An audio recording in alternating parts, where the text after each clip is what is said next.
I've been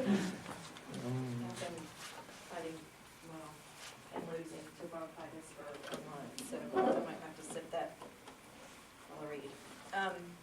The mangled titles are two different titles. The first one is called These Are Things, and these are just essays or something. No shame. No shame. No shame. Okay. Yeah. Oh, yeah. Tell that to my heart. These are things. These are the things that no one tells you. The birthing is easy. It brings you to your knees, of course, if you do it right. And I don't mean without meds, because by God, it's still a rending. It's a splitting open, a metamorphosis, leaving the shell of your old self behind. You crawl out and view the devastation, but you can't find what's missing yet. You count it all as whole: fingers, toes, perfectly blue eyes, and vernix-covered skin. No, that's not the hard thing. And for a few days, maybe a couple of weeks if you're lucky, they bring food. At evening mealtime comes hot bread and casseroles, sometimes a salad mixed right there in front of you as you watch, dumbfounded and silent with awkward, weepy gratitude. Those meals fill you, fill all of you, with contact, with continuity and grace, and give you the idea that you are special. When can you be waited on so well, so perfectly, without the guilt of the undeserving? You have just made a human being, and you are still overflowing with emotion and amazement no matter how many times you've done it. You are a creator, or at least a catalyst. You've become holy. And people bring meals that are complete, separate courses. No one cooks like this at home. But for the miracle of birth, there is fresh bread and dessert even. But then, and here's the thing, the meals stop, and you are expected to go on.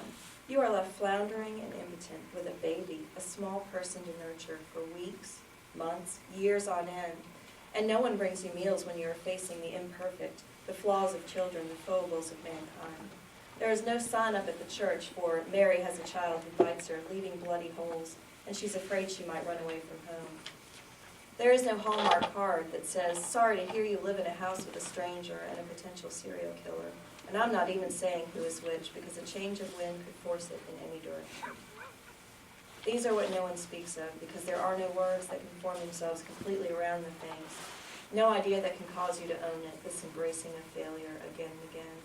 Tread cautiously and gird yourself well for the journey. Here there be tigers. Water.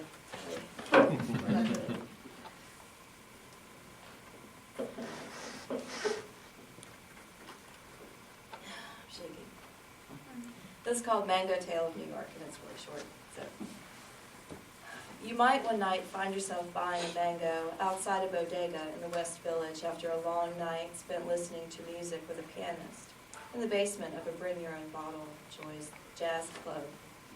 Perhaps it is almost dawn, and your favorite food in the world is a mango, and the pianist has never had one. You stand over the bin outside the door, and you can smell them. These yellow ones come from Haiti, and they are the sweetest, best mangoes you will ever taste, but you don't know that yet. You buy one then, and when he asks you how you'll eat it, you pull a Swiss Army knife out of your pocket, because that is the kind of girl you are. The flesh feels like flesh under your fingers, like intimate flesh. This is no platonic fruit. This is Eve's temptation, Snow White's little death. You are both all slippery fingers and mouths now, and there is no difference between kissing and not kissing when everything tastes like mango.